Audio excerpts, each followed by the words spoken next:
देवी प्रपन्नार्ति हरे प्रसीद प्रसीद मातर जगतोऽखिलस्य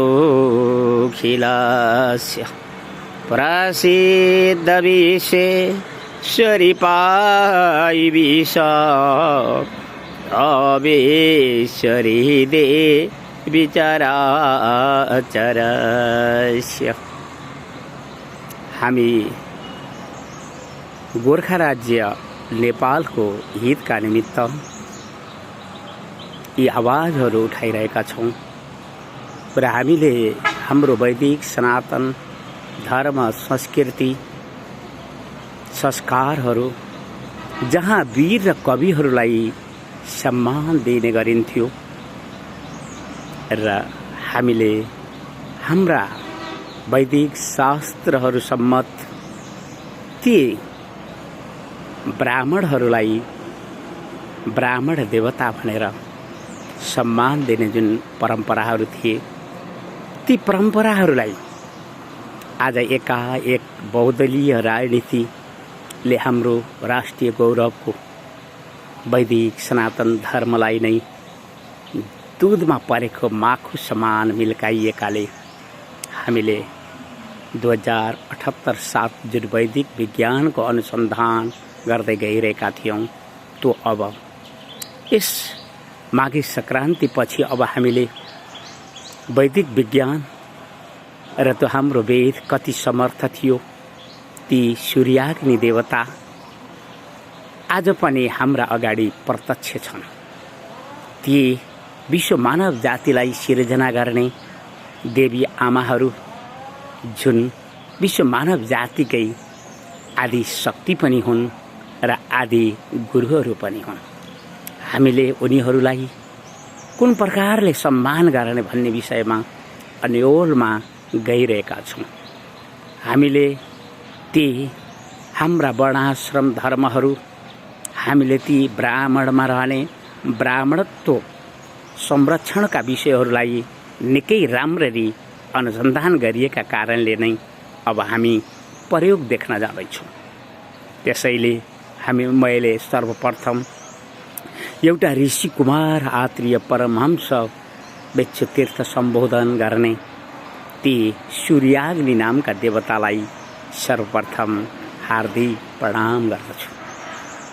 अनि मैले ती वेद माता जुन विश्व मानव जातिलाई नै सिर्जना गर्ने जुन प्रकृति दैवी सिद्धि शक्तिहरू भएका ती देवी आमाहरू जो शिक्षित छन् अनुशासित छन् सभ्य छन् अनि आफ्नो व्यवहारमा माया र ममता साथ मेरा नजिक रहन्छन् तिनी सबैलाई 2078 साल उनीहरूका वरद हातमा नतमस्तक शिर झुकाउँदै म उनीहरूलाई अहिले पनि प्रणाम गर्छु।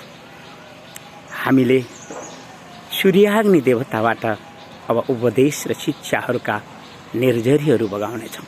हाम्रा अभिलेखहरू र हाम्रा आवाजहरू सूर्याग्नि देवताका शिक्षा र उपदेश साथ जानेछ। बुढी आमैले माता तत्त्वसँग रहने जे जति पनि प्रकृति ती गुण धर्महरू हुन् ती सबै उपदेशहरू शिक्षाहरू दिनुभयो र माघे सङ्क्रान्तिलाई उहाँले सूर्याग्नि नामका देवतालाई साक्षी राखेर यो गोर्खा राज्य नेपाललाई यथार्थमा जुन अपमान गर्ने प्रयासहरू हुँदैछन् ती सबै नामका ब्राह्मणहरूद्वारा हो। त्यसैले तिमीले ती सूर्याग्नि नामका देवतालाई स्तुति गर र उनीसँग संवाद गर र तिमीले यो गोर्खा राज्य नेपाललाई ती राजेश्वरी गोरखकाली मातालाई अनि पृथ्वी मातालाई सम्मान र सबै एउटा समर्पित जीवन दिनुपर्छ भनेकाले म त्यही बाटोमा उभिएर आज माघको 5 गते बुधबारको दिन यो भिडियो बिहान 8:30 बजे निकालिरहेको छु। अहिले म श्री गौरी शङ्कर सङ्गम माता तीर्थधाम परिसरमा छु र मेरो कार्यक्षेत्र श्री बुढी गण्डकी र त्रिशुली बेनी सङ्गम, गौरी शङ्कर सङ्गम, गौरी शङ्कर घाटमा हुनाले मैले ती सूर्याग्नि नामका देवताले जुन प्रकारले मलाई आत्रेय ऋषि कुमार भनेर सम्बोधन गर्नुभयो, म अत्यन्त प्रसन्न भएँ। मैले मेरा विद्याहरूलाई, मेरा बुद्धिहरूलाई र मेरा बलहरूलाई अब सूर्याग्नि देवताद्वारा परिचालित गर्नेछु र मैले मेरो यो गोर्खा राज्य नेपाललाई बहुदलीय समाजवादका जुन बहुदलीय राजनीतिहरू गर्नेछन् तिनलाई मेरो वैदिक समाज र वैदिक सनातन धर्मको शक्ति र सामर्थ्य एउटा मात्र भए पनि योग्य पात्रले कसरी यो राष्ट्रलाई आमूल परिवर्तनतर्फ धकेलिदिन्छ, त्यो आवाजहरूबाट मैले एउटा इतिहास राख्नका निमित्त यी सबै प्रयासहरू गरिरहेको छु। मैले आफ्नो गोर्खा राज्य नेपाललाई संरक्षण गर्नुपर्छ।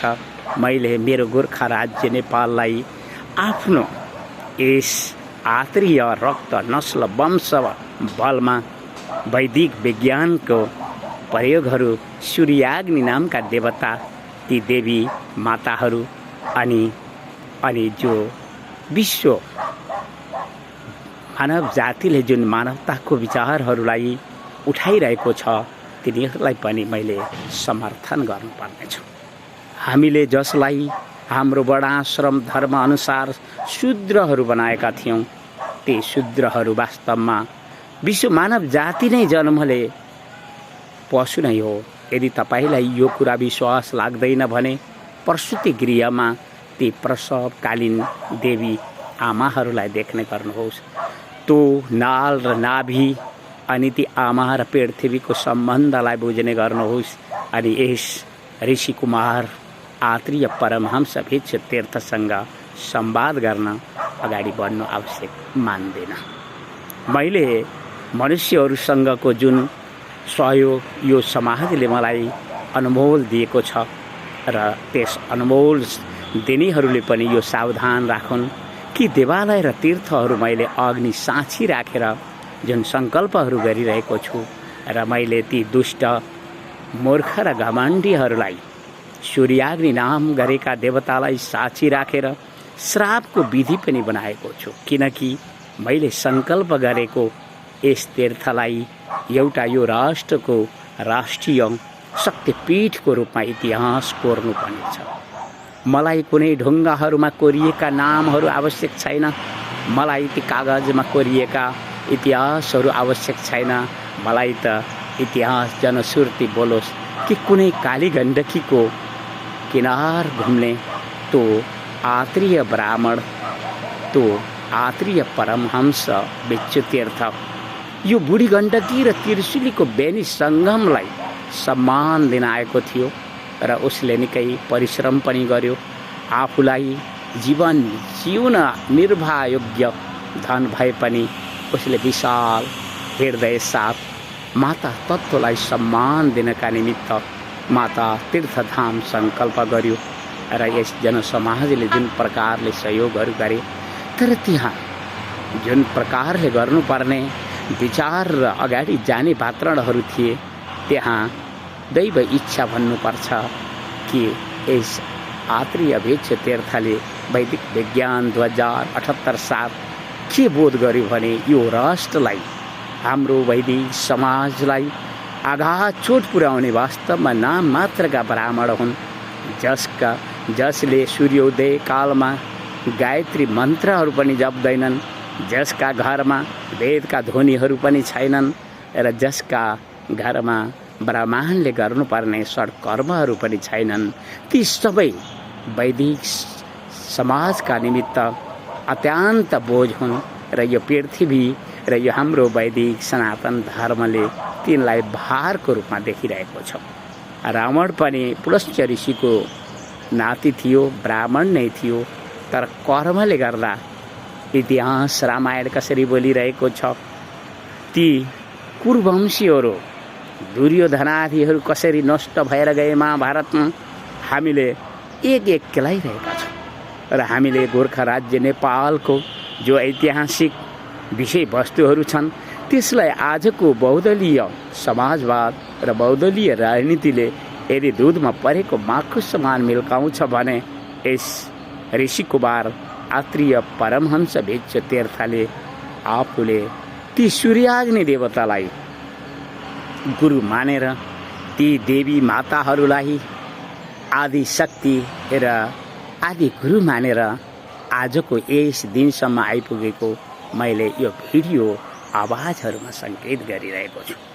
कतै कसैलाई कुनै प्रकारका श्रापका दोषहरू देखिए भने मैले तिनीहरूलाई त्यही भन्छु कि उनीहरू त्यो देवालय र तीर्थलाई सम्मान दिउन् र ती सङ्कल्प गरिएका देवालय र तीर्थहरू पुण्यका खेती गर्ने स्थान हुन्। त्यहाँ कोही पनि दुष्ट घमण्ड र मूर्ख हुने प्रयास नगरौँ, किनकि मेरो यो भौतिक शरीर कुनै हालतमा पनि प्रकृतिको न्याय अनुसार रहने छैन र मैले सङ्कल्प गरिएका ती भीष्म प्रतिज्ञाहरू अवश्यमय रहिरहनेछन्। वैदिक सनातन धर्म संस्कृतिलाई सम्मान दिनका निमित्त मैले माता तीर्थधामको सङ्कल्प गरेको थिएँ र जे जस्ता नाम मात्रका ब्राह्मणहरूका ती आवाजहरूले मलाई आघात चोट लागेकाले मैले सूर्याग्नि नाम गरेका देवतालाई साँची राखेर श्राप दिएँ। त्यसैले कोही दुष्ट मूर्ख र घमण्डी भएर यदि यस ऋषि कुमार आत्रेय परमहंस भिक्षु तीर्थलाई पछार्छु भन्ने प्रयास गर्दैछन् भने उनीहरू सबै वंशसहित उजाडिएर जानु पनि पर्ला। यो इतिहासको लागि यी आवाजहरू भिडियो बनाइएको छ। मेरो यो भौतिक शरीर रहने छैन, तर यी भौतिक संरचनाहरू पनि रहने छैनन्। तर किनकि यी भौतिक संरचनाहरूको प्रकृतिसँग जुन दैवी र प्राकृतिक प्रकोपहरू आउँदैछन् ती पृथ्वी मातालाई सम्मान र संरक्षण गर्ने वातावरणसम्म पुग्दा पुग्दै के हुने हो, हामीले त्यस विषयमा अहिले गहन अध्ययन र चिन्तन गरिरहेका छौँ। विश्व मानव जातिले जानेन भनौँ अथवा उसले के गर्यो, पृथ्वी मातालाई जथाभावी खनिज उत्खनन गरेर ती कोइला फलाम पेट्रोलियम प्रज्वलित पदार्थहरूलाई दुरुपयोग गर्दै जुन प्रकारको धुवा धुलो कार्बन ग्यासहरू उत्सर्ग गर्दै जलवायु परिवर्तनका निमित्त जलवायु प्रदूषणतर्फ अगाडि बढ्यो र त्यस जलवायु प्रदूषणले गर्दा जुन विश्वव्यापी महामारीहरू मौलाइरहेका छन्, के जाने तिनीहरूले विश्व मानव जातिलाई कति महँगो जीवन जिउन विवश पार्ने हुन्, यो त इतिहासको विषय भन्ने छ। र मैले मेरा यी आवाजहरू पनि इतिहासका लागि नै बताइरहेको छु र तपाईँहरूलाई यदि विश्वास लाग्दैन भने यिनीहरूलाई कहीँ पनि तपाईँले संरक्षित गरेर राख्नुहोला। मैले यसलाई अन्तरिक्षमा प्रक्षेपण गरेर पठाइरहेको छु र तपाईँले जहाँ जहाँ भेट्टाउनुहुनेछ अवश्य सुन्नुहोला, किनकि हामीले परिणामलाई मान्छौँ। कसैका गफहरू ती थाग्ने भाषाहरू तिनीहरूलाई मानिरहनु कुनै पनि आवश्यकता छैन, किनकि हाम्रो गोर्खा राज्य नेपाललाई संरक्षण गर्नका निमित्त हामीले प्रयास गरेनौँ भने यो बहुदलीय राजनीति र त्यस बहुदलीय समाजवादले यो राष्ट्रमा रहने कसैलाई पनि सुख शान्ति र संरक्षणको वातावरण दिन सक्दैन भन्ने हाम्रो भीष्म प्रतिज्ञात्मक वचन छ। हामी त पृथ्वी मातालाई गरिएको अपमान र त्यो दुरुपयोगबाट विश्व मानव जातिले नै निकै महँगो जीवन बिताउन गइरहेको परिस्थितिमा उभिएका छौँ। त्यसैले मैले आवाजहरू गरिरहेको छु। तपाईँहरूलाई सहज रूपले बुझाउनका निमित्त सूर्याग्नि देवताले मलाई उपदेश दिँदै जहिले पनि ती देवी नारीहरूको चरित्रलाई विचार गर्नु र त्यो नारीहरूको चरित्रबाट नै पुरुषहरूको भाग्य सुख र दुःखमा गएर उभिने गर्छ। त्यसैले ती शिक्षित पनि हुन्, अनुशासित पनि हुन्, सभ्य पनि हुन् र व्यवहारमा उनीहरूलाई केलाउने गर्नु।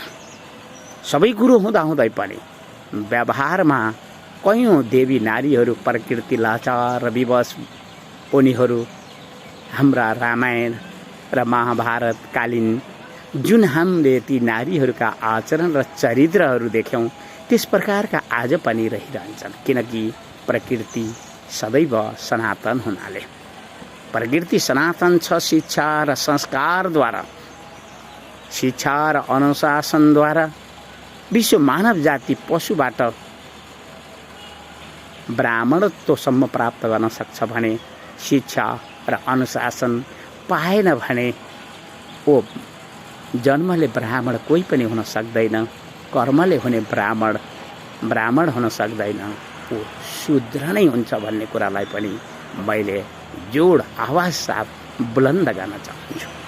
कसैले मूर्खता गर्छन् भने त्यो मूर्खताका निमित्त अब त मैले मेरी मासँग जुन शिक्षा र उपदेशहरू पाएको छु, जुन मैले सूर्याग्नि नामका देवताबाट निरन्तर अब आउने दिनहरूमा अभिलेख र आवाजहरू, उनका शिक्षा संवाद विषयहरूलाई नै मैले तपाईहरूलाई पस्किरहनेछु भन्दै म आज यतै विश्राम हुन्छु।